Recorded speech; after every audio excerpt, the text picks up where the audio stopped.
Olá a todos. Por razões que vocês já vão entender, a história que vou contar é anônima. Embora eu já tenha tido a oportunidade de compartilhar outra experiência que aconteceu com meu pai e que inclusive apareceu no canal, desta vez prefiro manter o anonimato. Se esta história é assustadora ou não, deixo que vocês julguem. Mas pelo que consigo compreender, acredito que seja algo 100% paranormal. Quando eu tinha cerca de 10 anos, lembro que dormi na sala de casa, como quase sempre acontecia quando eu assistia filmes com meus irmãos. Em certa noite acordei por volta da meia-noite porque ouvi um barulho. Parecia algo caindo pelas escadas até chegar atrás de onde estávamos. Levantei assustada e vi que meus irmãos continuavam dormindo. Parecia que apenas eu tinha escutado aquilo, então pensei que talvez estivesse sonhando. Mas logo em seguida ouvi algo vindo das escadas atrás de mim. Era um gemido de mulher muito baixo e lento. Então me inclinei por cima do sofá para olhar e ali ao pé da escada estava caída uma senhora vestida de preto, de aparência franzina. Eu gritei e passei correndo ao lado dela para acordar minha mãe. Naquela época apenas ela estava no andar de cima, pois meu pai já não morava mais conosco. Enquanto eu tentava acordá-la, meus irmãos chegaram alarmados. Perguntei imediatamente se a senhora ainda estava nas escadas, mas eles não faziam ideia do que eu estava falando. Então levei todos até lá, mas já não havia absolutamente nada. Ainda assim eu a tinha visto. Parecia uma pessoa real, não um fantasma nem algo semelhante. A casa não tinha nenhum cheiro estranho, não estava fria e não havia nada que indicasse qualquer atividade paranormal. Mesmo assim, eu tinha absoluta certeza de que havia visto alguma coisa. Essa sempre foi uma experiência estranha, mas nunca mais vi nada naquela casa. Com o passar dos anos, a lembrança acabou ficando escondida em minha memória. Mais tarde, deixei aquela casa para trabalhar na capital. Cerca de 2 anos atrás, um dos meus irmãos se casou. Como ele foi quem mais ajudou minha mãe a manter a casa e também realizou várias reformas, ela lhe disse que poderia ficar morando ali e que a casa era dele. Então ele se mudou para lá com a esposa. Pouco tempo depois, a sogra dele adoeceu e começou a ter alucinações. Por isso decidiram levá-la para a nossa casa, para que pudesse ser cuidada por eles. Na verdade, era uma casa bastante ampla, e minha mãe já vivia muito sozinha. Por isso, nenhum dos outros irmãos achou ruim a decisão. Mas a pobre senhora foi piorando. Ela dizia que via coisas dentro da casa, que uma moça aparecia para ela e que escutava vozes mesmo quando não havia ninguém por perto. Infelizmente, em um dia em que todos saíram para trabalhar, a senhora sofreu um acidente. Ela caiu da escada e só foi encontrada horas depois, quando infelizmente já não havia mais nada que pudesse ser feito. Mas o mais estranho de tudo é que quando minha mãe descreveu a cena que encontrou naquele dia, os detalhes coincidiam muito com aquilo que eu havia visto tantos anos antes. Até hoje continuo confusa. Continuo tentando encontrar alguma explicação lógica, ou talvez não, para o que aconteceu.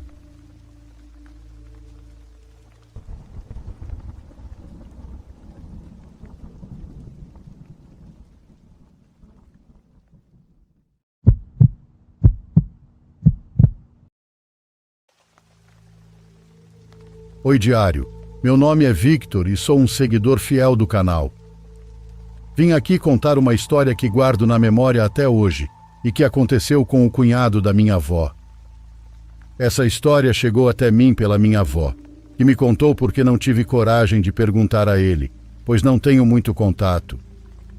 Mas minha avó garante ser verdade, e eu acredito pelo fato de ser antiga, e porque na roça tem coisas que ninguém imagina existir até nos dias de hoje.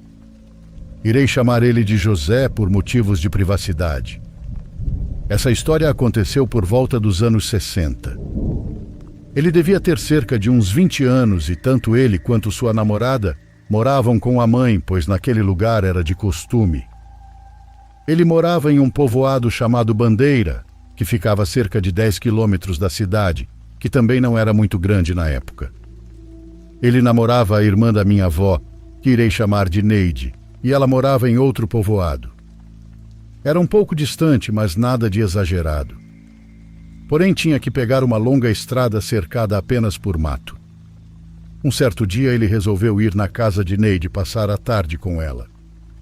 Ele chegou normalmente com seu burro, que era seu meio de transporte, e passou o dia normalmente com sua amada, que estava acompanhada de sua irmã, que é minha avó, e sua mãe. Porém, o dia começou a cair e ele não se preocupou, pois era acostumado. Quando deu cerca de 8 horas, onde apenas a lua clareava o escuro da noite, ele resolveu ir embora. Neide comentou que era melhor ele dormir em sua casa, que ela colocava um colchão, pois já estava tarde e poderia ser perigoso. Porém, ele não deu importância, montou em seu burro e pegou a estrada. No meio da estrada, só com a claridade da lua, o barulho natural do mato e das pegadas de seu burro, ele seguia tranquilamente. Quando ele já estava mais perto de sua casa do que longe, sentiu uma presença que vinha da sua frente no meio da estrada. Porém, ele não deu importância e continuou de cabeça baixa. Foi quando, de repente, ele sentiu de novo como se estivesse mais perto. Foi aí que seu burro ficou desnorteado, derrubou José no chão e saiu correndo para longe. Foi aí que José ficou preocupado e começou a ver seu burro se distanciando e sumindo no meio daquela estrada que não parecia ter fim.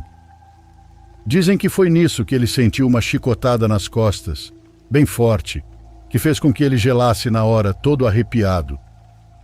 Aí que ele disse que sentiu medo de verdade, como nunca, pois isso nunca tinha acontecido. Foi aí que ele pegou o facão que guardava em sua cintura, pendurado em seu suporte, e esperou qualquer outra movimentação. Porém, nada. Apenas aquele medo, e ele não tinha forças nem para andar. Quando criou coragem para andar, sentiu seu corpo gelar de novo quando viu aquela presença maligna pela primeira vez em sua frente. Parecia um lobisomem, como dizem, mas não era um. Não tinha como ver direito, pois estava muito escuro, e aquela presença era ainda mais escura, parecendo mais uma sombra. José não teve opção. Disse ele que foi instinto. Ele saiu correndo até não aguentar mais e conseguiu encontrar seu burro, que já estava calmo. Ele disse que não sabe de onde tirou aquela coragem. Acredita que foi adrenalina. Ele apenas montou em seu burro e saiu na velocidade que podia, até que chegou em casa e gritou por sua mãe. Quando sua mãe abriu a porta, ele estava pálido e trêmulo. Entrou em casa sem forças e apenas deitou em sua cama. Mesmo com sua mãe perguntando o que tinha acontecido, ele pegou no sono.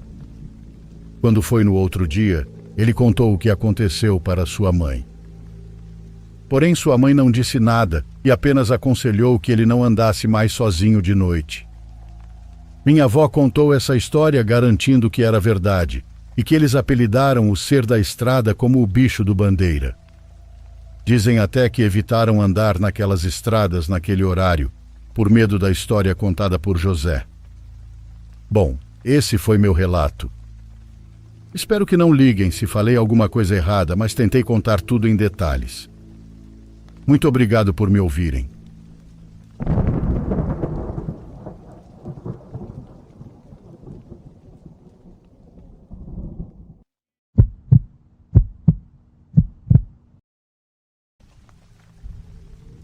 Meu nome é Sebastião e hoje tenho mais de 80 anos. Resolvi contar uma história que aconteceu comigo quando eu era criança, por volta de 1959, no interior de Minas Gerais. Naquela época eu morava com meus pais e meus irmãos em uma pequena propriedade rural próxima da cidade de Ayuruoca. A vida era muito diferente do que é hoje. Não havia televisão, telefone e muito menos internet. A energia elétrica ainda não tinha chegado à nossa área, então as noites eram iluminadas apenas por lampiões, velas e pela luz da lua. Nossa família vivia da criação de gado, de algumas plantações e do que conseguíamos produzir na própria terra. A vida era simples e dura. Eu me lembro de acordar antes do sol nascer para ajudar meu pai. Cuidávamos das vacas, consertávamos cercas e fazíamos tudo praticamente à mão. Eu tinha cerca de 10 anos quando aconteceu algo que me acompanha na memória até hoje. A propriedade ficava cercada por morros e pastagens. Ao fundo existia uma área muito grande de campos e barrancos que desciam em direção a um córrego. Era um terreno difícil de caminhar, principalmente durante a noite. Mesmo durante o dia era preciso conhecer bem o lugar para não escorregar ou cair em algum buraco escondido pelo mato. Numa certa noite depois do jantar, eu estava sentado na varanda com meu pai. Era comum ficarmos ali conversando antes de dormir.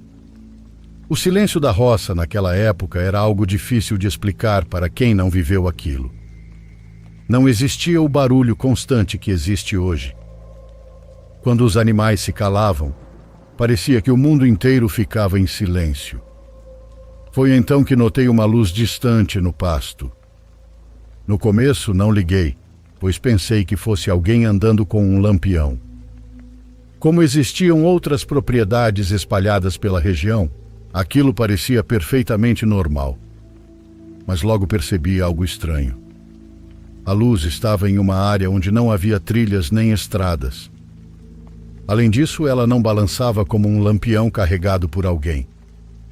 Movia-se de forma suave e constante. Meu pai também percebeu. Ficamos olhando em silêncio.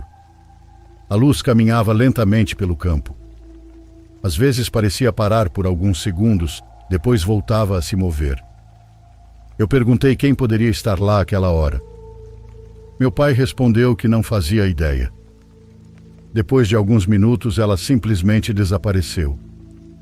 Achamos estranho, mas seguimos nossas vidas. O problema é que aquilo voltou. Na noite seguinte, a mesma luz apareceu novamente. E na outra também.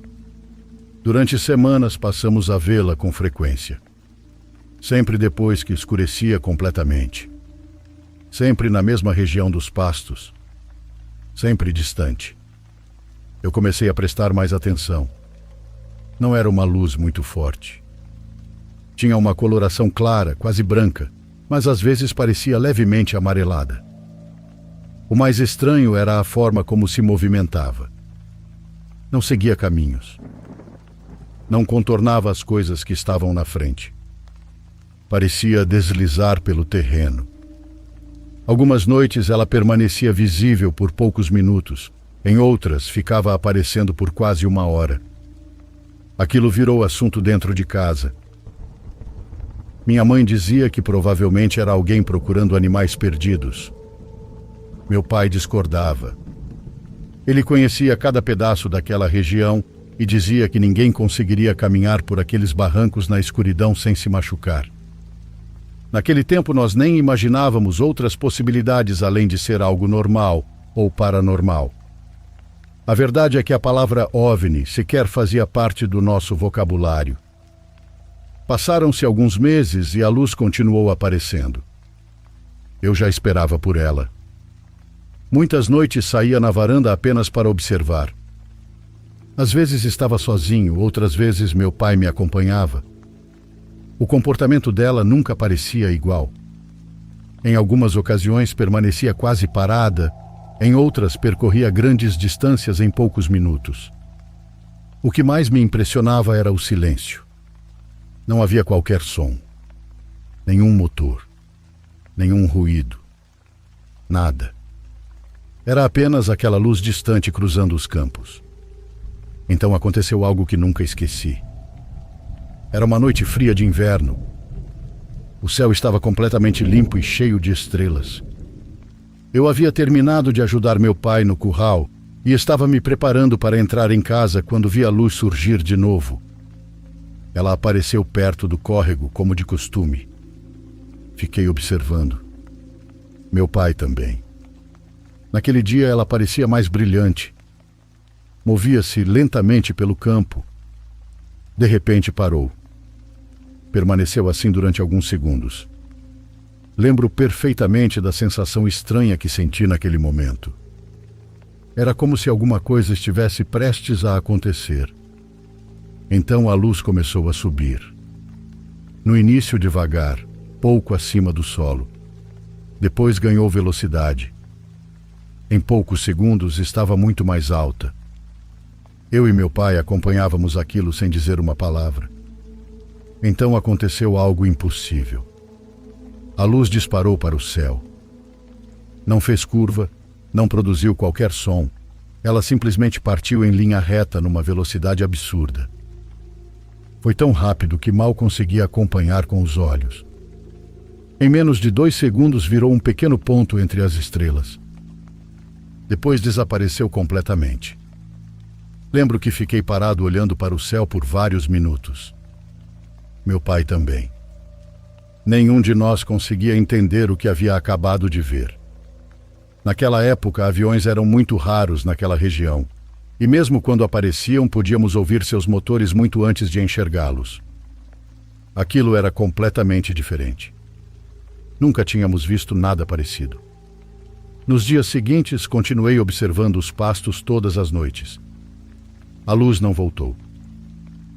Esperei durante semanas, depois meses e nada. Ela simplesmente desapareceu. Com o tempo, a vida continuou. Cresci, me casei, tive filhos e saí da propriedade dos meus pais. Durante muitos anos, aquela lembrança ficou guardada apenas como um mistério da minha infância. Foi somente décadas depois, já adulto, quando começaram a surgir programas de televisão falando sobre objetos voadores não identificados, que me lembrei daquela história. Ouvi relatos de pessoas que descreviam luzes silenciosas cruzando campos, montanhas e áreas rurais.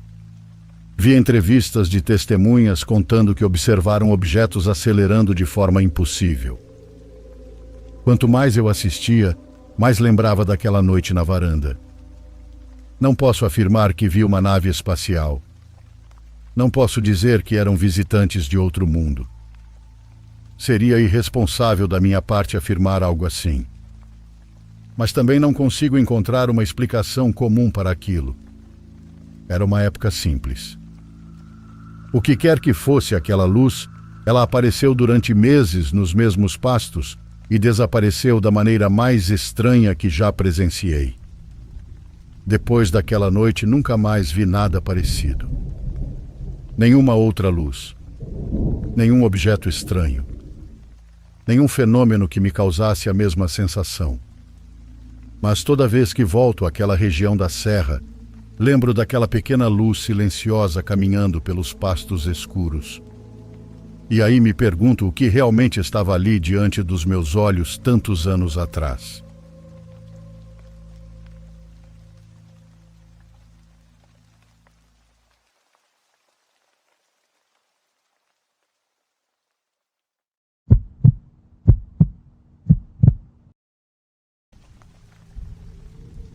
Vocês acreditam em energias?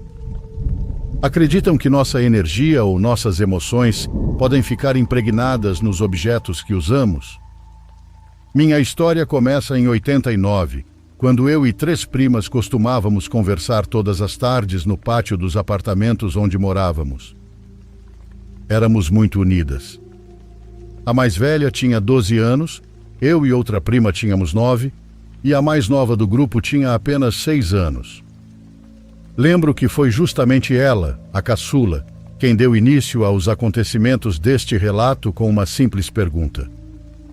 Vocês sabem o que está acontecendo com a Sol? Nenhuma de nós sabia a resposta. Sol era uma prima mais velha, de 16 anos, que morava ali por perto. Minha priminha contou que, embora a mãe de Sol não quisesse que ninguém soubesse, ela estava muito doente. Havia dias que não saía do quarto e nem sequer estava tomando banho. Todas nós rimos e deixamos aquela conversa de lado. Porém, por algum motivo me lembrei disso à noite e perguntei à minha mãe se ela sabia alguma coisa sobre minha prima. Ela também não sabia de nada. No início, aquele comentário não pareceu importante, mas conforme as semanas passavam, a ausência de Sol ficava cada vez mais evidente. Antes nós a víamos sempre na rua com o namorado. Os dois eram inseparáveis havia anos. Porém, fazia tempo que também não víamos mais o rapaz. Algumas pessoas começaram a comentar que ela provavelmente estava grávida e não saía de casa por vergonha, mas sua mãe nunca tentou esclarecer os boatos. O Natal se aproximava, uma data que sempre passávamos em família na casa da minha avó, onde todos os filhos dela se reuniam com suas famílias.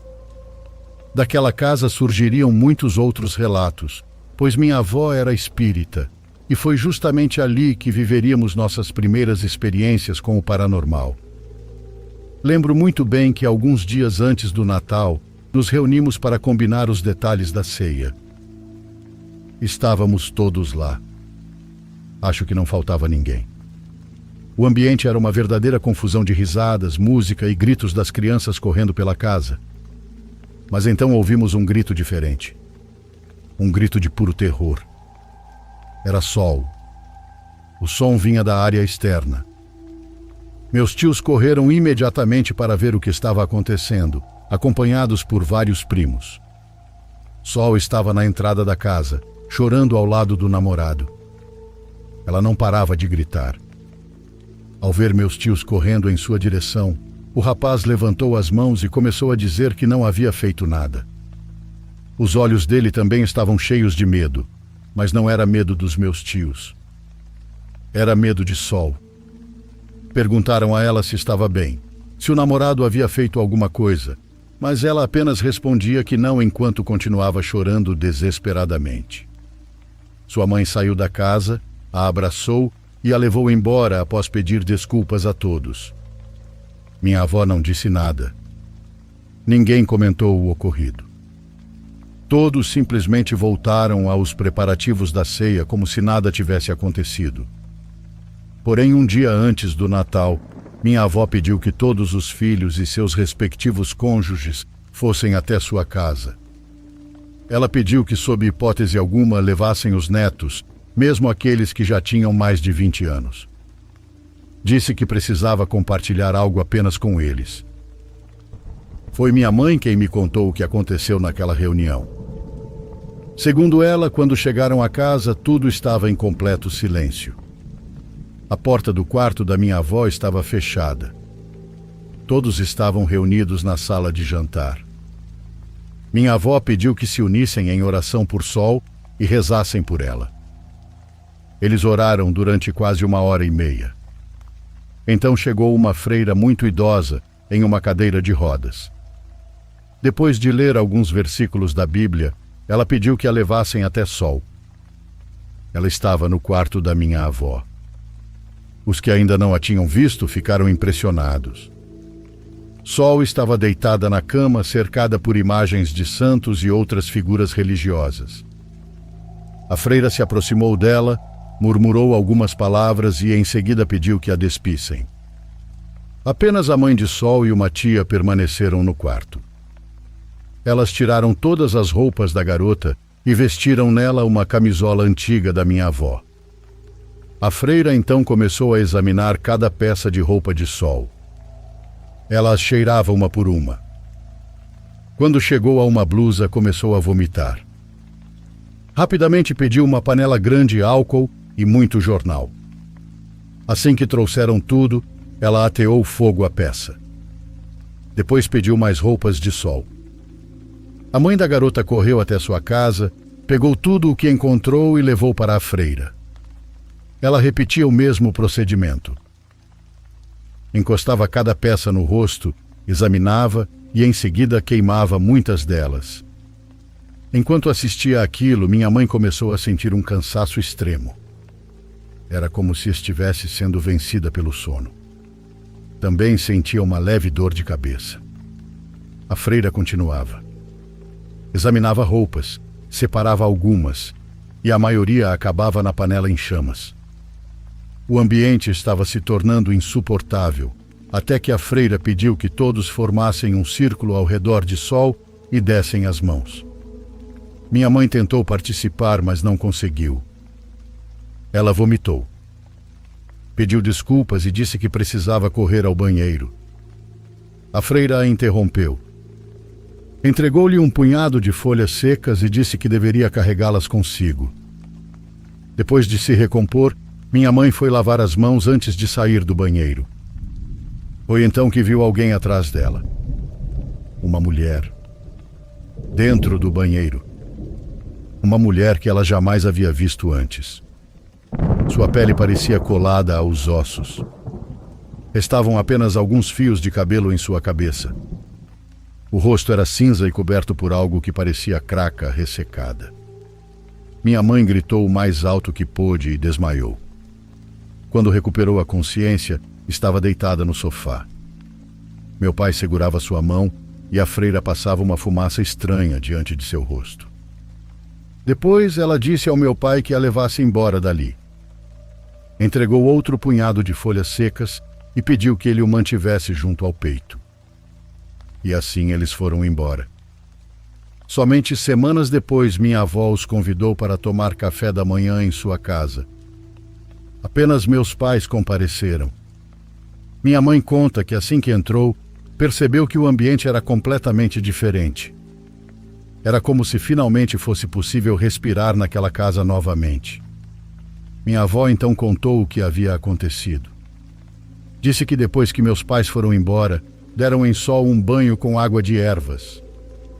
Ela adormeceu e quando acordou, seu semblante era o mesmo de antes. O semblante da Sol que todos conheciam. Da Sol que já começavam a esquecer. Mas aquilo era apenas uma parte da história. Muitos anos depois, quando Sol retornou à cidade após passar muito tempo longe, todos os primos que vivenciaram aqueles acontecimentos na infância se reuniram novamente. Agora éramos adultos. Pais e mães de família. Como era inevitável, em algum momento o assunto voltou à tona. E foi então que Sol contou tudo sob sua perspectiva. Segundo ela, tudo começou quando seu pai chegou em casa, como fazia a cada 3 meses, trazendo 2 malas enormes cheias de roupas. Aquilo sempre era motivo de alegria para ela e seus irmãos. Eles corriam para abrir as malas, examinar as peças e escolher o que queriam. Às vezes encontravam verdadeiros tesouros. Roupas que conquistavam à primeira vista. Foi assim com um vestido lindo que chamou imediatamente a atenção de Sol. Ela ficou encantada. Pensava em como era bonito e em como seu namorado iria gostar de vê-la usando aquela roupa. Ela se apressou para lavar todas as peças, mas acabou ficando cansada demais. Aquele vestido ficou sem lavar. Sua mãe lavou algumas roupas no dia seguinte, mas também não lavou o vestido. E foi aí que a tortura começou. Na primeira vez que o vestiu, quase imediatamente uma tristeza profunda tomou conta dela. Ela só conseguia chorar. Chorar e chorar. Chorar até adormecer. Passava horas em lágrimas até recuperar brevemente a lucidez. Mas logo depois a tristeza voltava. Uma tristeza profunda e esmagadora. Ela não tinha forças nem para tirar o vestido e ficou usando aquela roupa durante quase uma semana. Não se levantava nem para comer. Preocupada, sua mãe chamou o namorado, acreditando que ele fosse o motivo daquela tristeza. Esperava que os dois conversassem e resolvessem algum problema. Foi assim que conseguiram convencê-la a comparecer à reunião familiar antes do Natal. Sua irmã e sua mãe a ajudaram a tomar banho e finalmente tirar o vestido. Pela primeira vez em dias, ela conseguiu sair de casa. Mas a liberdade durou pouco. Durante a reunião, começou a passar mal. Sentiu muito frio. A mãe havia levado algumas das roupas novas justamente para o caso de esfriar. O namorado pegou um casaco para ela vestir, mas no instante em que colocou a peça, tudo voltou. Ela descreveu aquilo como se tivesse sido coberta por um manto de tristeza. Foi nesse momento que não suportou mais. Começou a gritar. Começou a chorar desesperadamente. A tristeza era insuportável. Ela nunca havia sentido nada parecido. Não conseguia explicar. Era algo que a dominava completamente. Então, todos saíram para ver o que estava acontecendo e, como já contei, sua mãe a levou para casa. Assim que chegou e tirou o casaco, começou a se sentir melhor. Chegou até a discutir com a mãe, mas já de forma relativamente calma. Sua mãe estava cada vez mais confusa. Achava que a filha tinha problemas com o namorado. Achava que algo havia acontecido naquela noite. Sol subiu para o quarto e vestiu um dos pijamas novos trazidos por seu pai. Era um pijama bonito, com touca. Ela havia gostado dele desde o primeiro momento. A partir daquele instante, e até a noite em que foi levada novamente para a casa da minha avó para o ritual, suas lembranças são vagas. Ela se recorda apenas da desolação, do choro, da tristeza. Afundou em uma depressão profunda. Não conseguia comer. Seu cabelo caía aos tufos. As unhas quebravam e tudo o que conseguia fazer era chorar. Segundo ela, nunca mais deseja sentir algo parecido. Nós, os primos, sabíamos muito pouco sobre tudo aquilo. Foi nessa mesma reunião que minha avó finalmente revelou a verdadeira origem do sofrimento de Sol. A freira que meus pais viram naquela noite era uma franciscana que minha avó conhecia desde a infância. As duas haviam morado na mesma vila. Quando jovem, aquela mulher era considerada muito estranha. Passava horas falando sozinha, rindo sozinha. Algum tempo depois, quando já não haviam mais, a mãe dela contou à mãe da minha avó que a menina havia sido entregue às freiras franciscanas porque havia algo nela que não era normal. A partir daí, passou a viver em conventos. Anos depois, reencontrou minha avó. Por isso, ela não hesitou em pedir sua ajuda quando percebeu o que estava acontecendo com Sol. E o que Sol tinha, segundo minha avó, poderia acontecer com qualquer um de nós. Foi justamente por isso que decidiu contar toda a história. A freira ajudou Sol destruindo suas roupas, porque era nelas que estava a origem do problema. Ela perguntou à mãe de Sol de onde aquelas roupas haviam vindo. A mulher respondeu que apenas o marido poderia saber. Ele aparecia de tempos em tempos trazendo malas cheias de roupas usadas para os filhos, mas ela desconhecia a origem delas. A freira então fez um alerta. Disse que era preciso ter muito cuidado ao usar roupas ou objetos cuja procedência fosse desconhecida.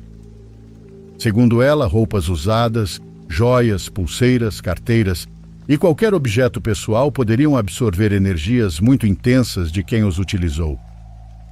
Ela dizia que, por exemplo, se uma pessoa sofresse um assalto e acreditasse que estava prestes a morrer, os objetos que carregava poderiam ficar impregnados por aquele medo. Segundo suas palavras, somente o próprio dono original seria capaz de alterar completamente aquela energia ao voltar a usar o objeto. Ela comparava isso a uma espécie de assinatura energética, semelhante a impressões digitais. A freira decidiu queimar as roupas depois que descobriram sua origem. O pai de Sol foi localizado e explicou de onde elas vinham. Aquelas roupas pertenciam a uma jovem da mesma idade de Sol que sofria de leucemia. A garota vivia mergulhada em tristeza. Sabia que não sobreviveria. Sabia que morreria muito jovem. Afundou em um oceano de dor, revolta, sofrimento e ressentimento. Quando morreu, suas roupas foram doadas. Mais tarde, acabaram nas mãos de um amigo do pai de Sol, um homem que recolhia roupas usadas, sucata e objetos descartados para revendê-los. Ele chegou a conhecer os pais daquela jovem. Inclusive, viu uma das últimas fotografias dela. Na foto, ela usava exatamente aquele vestido bonito que acabou indo parar na mala comprada pelo pai de Sol. E havia algo ainda mais perturbador. A descrição que minha avó fazia daquela jovem doente era exatamente igual à mulher que minha mãe viu no banheiro na noite do ritual. Ela estava lá. Essa história foi contada inúmeras vezes ao longo dos anos em nossa família. Por causa dela, nós não costumamos emprestar roupas nem objetos pessoais. Nem mesmo entre irmãs isso é permitido. Minha mãe sempre diz que cada pessoa deve ter suas próprias coisas, porque uma parte da nossa essência permanece nelas. Obrigado por ouvir meu relato, e nisso eu deixo uma reflexão. Olhe ao seu redor neste momento. Pense em algum objeto usado que esteja em sua casa. Uma roupa. Uma joia. Qualquer coisa cuja origem você desconheça. Tenha muito cuidado com isso. Este foi o meu relato para vocês.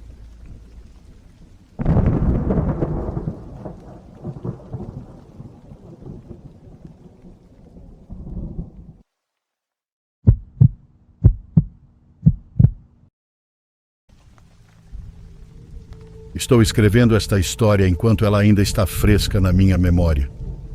Minha namorada, Kate, e eu acabamos de voltar do que deveria ter sido uma trilha de vários dias. A razão pela qual estou escrevendo tudo isso é que não tenho certeza do que realmente aconteceu conosco. Quanto mais penso no assunto, mais sinto que estou entrando em uma espiral de pensamentos absurdos. Há 3 dias começamos uma trilha que planejávamos havia muito tempo, nas montanhas do norte do estado de Nova York. Quem conhece aquela região sabe o quanto ela é bonita.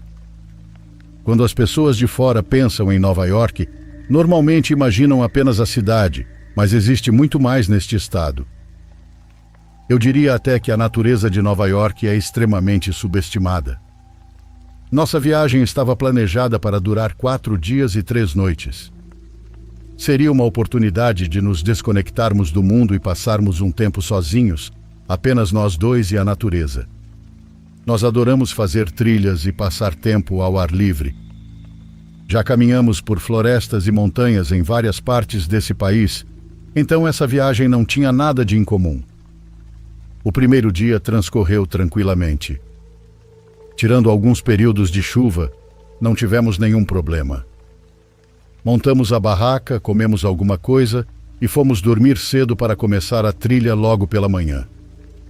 Durante a noite acordei e percebi que Kate estava sentada. Ela parecia assustada, o que era totalmente fora do normal para ela. Perguntei se estava tudo bem e ela demorou um pouco para conseguir responder. Parecia tropeçar nas próprias palavras. Finalmente conseguiu me explicar. Disse que tinha ouvido alguma coisa do lado de fora da barraca, algo que a deixou muito assustada. Minha primeira reação foi pensar que pudesse ser algum animal, talvez um cervo, porque eles são muito comuns naquela região. Mas aquilo não justificava o nível de medo que ela demonstrava. Eu disse que iria dar uma olhada. Quando estendi a mão para abrir o zíper da barraca, ela soltou um suspiro assustado e segurou meu braço. Implorou para que eu não abrisse. Continuei com a mão no zíper, olhando para ela e tentando entender o que poderia tê-la deixado daquele jeito. Naquele momento, imaginei que talvez ela tivesse tido um pesadelo e ainda estivesse naquele estado entre o sonho e a realidade. Enquanto eu tentava decidir o que fazer, vi Kate congelar. Então eu também ouvi. Do lado de fora da barraca havia alguém andando. Nós dois ficamos completamente em silêncio, ouvindo os passos circularem ao redor da barraca. Pela forma como soavam, era evidente que não se tratava de um animal. Quem quer que estivesse lá fora continuava caminhando em círculos ao redor de nós. A cada poucos minutos a pessoa soltava uma risadinha. Era uma risada aguda, feminina. Nenhum de nós sabia o que fazer. Pode ter sido uma decisão idiota, mas resolvemos permanecer onde estávamos até amanhecer e torcer para que quem estivesse lá fora fosse embora. Não sei exatamente quanto tempo aquela pessoa permaneceu ao redor da barraca, mas em algum momento os passos pararam. Durante algumas horas, não ouvimos nada além da floresta silenciosa. Normalmente esse é um dos sons que mais gostamos no mundo. Mas naquela noite o silêncio da floresta nos deixava tensos. Ao amanhecer, saí da barraca com cuidado. Felizmente não havia ninguém por perto. Senti um alívio que durou cerca de 5 segundos. Assim que saí completamente da barraca, percebi algo estranho. Havia pedras espalhadas por todo o nosso pequeno acampamento. Pedras que eu tinha absoluta certeza de que não estavam ali na noite anterior. Além disso, elas estavam empilhadas e organizadas de formas incomuns. Kate queria arrumar tudo e voltar para casa imediatamente. Mas eu, sendo o idiota que sou, convenci ela a continuar a trilha. Os acontecimentos da noite anterior tinham sido assustadores, mas eu estava convencido de que alguém estava apenas pregando uma peça em nós.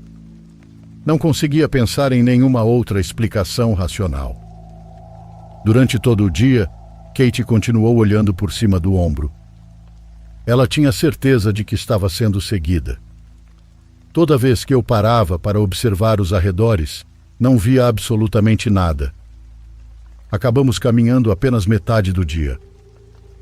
Kate já tinha chegado ao limite e eu não podia culpá-la. Montamos o acampamento e nos preparamos para mais uma noite. Ela implorou para voltarmos para casa na manhã seguinte. Se saíssemos ao amanhecer e mantivéssemos um ritmo acelerado, provavelmente conseguiríamos percorrer toda a distância restante em menos de um dia. Afinal, o objetivo dessas viagens é aproveitá-las. E ela claramente não estava aproveitando nada. Naquela noite eu tinha certeza de que Kate não conseguiria dormir. Eu estava errado. Ela devia estar exausta. Apagou praticamente no instante em que encostou a cabeça no travesseiro. Demorei mais para pegar no sono, mas eventualmente comecei a sentir o cansaço batendo. Foi justamente quando estava quase adormecendo que ouvi alguém sussurrar. Aquilo me despertou imediatamente. Olhei para Kate para ver se ela estava acordada. Pensei que talvez tivesse dito alguma coisa enquanto dormia, mas ela continuava profundamente adormecida. Então ouvi o sussurro novamente. Era uma voz feminina suave. Ela disse: "Venha para fora, Arthur." Meu coração disparou. Eu não conseguia acreditar que tinha acabado de ouvir meu nome. Logo depois, uma segunda voz feminina falou: "Isso mesmo, venha para fora. Estamos esperando por você." Eu não reagi. Não fiz absolutamente nada. Fiquei só parado. Kate continuava dormindo, e eu não sabia se deveria acordá-la e provocar pânico ou simplesmente ignorar aquilo, como havíamos feito na noite anterior. As vozes pararam de sussurrar, mas então comecei a ouvir passos correndo ao redor da barraca. Não era como na noite anterior, quando apenas caminhavam. Desta vez elas estavam correndo. E para piorar tudo, enquanto corriam começaram a rir descontroladamente. Aquelas risadas agudas eram uma das coisas mais horríveis que já ouvi na vida. Pareciam gargalhadas de bruxas. No meio das risadas, uma das vozes ficou muito mais grave e alta. Então gritou: "Sai agora!" Com toda aquela movimentação e os gritos do lado de fora, Kate finalmente acordou. Entrou em pânico imediatamente e quis saber o que estava acontecendo. Consigo imaginar o quanto ela deve ter ficado desorientada ao despertar no meio da noite ouvindo risadas e gritos ao redor da barraca. Nem tive tempo de explicar. As mulheres do lado de fora começaram a mexer na barraca. Parecia que se jogavam contra as laterais dela. Depois tentavam puxá-la. De alguma forma chegaram até a deslocar a barraca a alguns centímetros. Durante todo aquele caos continuavam rindo. Tenho que admitir que não fazia ideia do que fazer. Aquilo estava muito além de qualquer situação que eu já tivesse enfrentado. Eu estava apavorado e dava para perceber que Kate estava completamente aterrorizada. Então, de repente, ouvimos vários passos correndo para longe. Os sons foram ficando cada vez mais distantes, desaparecendo floresta adentro. O silêncio voltou. Durante 30 minutos, Kate e eu apenas ficamos nos encarando. sem dizer uma única palavra. Nenhum de nós fazia ideia do que tinha acabado de acontecer, muito menos de como lidar com aquilo. Depois de meia hora sem ouvir mais nenhum som, decidi abrir o zíper da barraca apenas um pouco para verificar se estávamos sozinhos. A cerca de 6 metros da barraca, havia uma imagem que ficará gravada na minha mente para o resto da vida. Era uma jovem que aparentava ter pouco mais de 20 anos. Ela estava olhando diretamente para mim, sorrindo como se estivesse esperando exatamente aquele momento em que eu abriria a barraca. Vestia um vestido branco, o que era completamente absurdo, considerando que estávamos no meio da floresta durante a madrugada. Ela levantou a mão e acenou para mim. Fechei o zíper imediatamente. Fiquei sentado sem conseguir dizer uma palavra. Kate tinha olhado por cima do meu ombro enquanto a barraca estava aberta. Ela também viu a mulher. Sua reação foi exatamente igual à minha. Pelo resto da noite ficamos abraçados. A cada minuto esperávamos que aquela mulher avançasse correndo contra a barraca. Mas nada aconteceu. Ao amanhecer, abri o zíper de novo. Ela não estava mais lá. Assim como na manhã anterior, havia pedras espalhadas por todo o acampamento em formações estranhas. Também encontramos gravetos amarrados uns aos outros, formando símbolos esquisitos. Símbolos que eu não reconhecia. Nem Kate reconheceu. Acredite, eu sei como tudo isso soa e eu mesmo tenho dificuldade para acreditar. Parece algo saído de um pesadelo.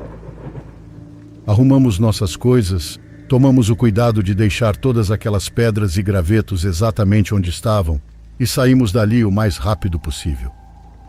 Praticamente corremos pela floresta.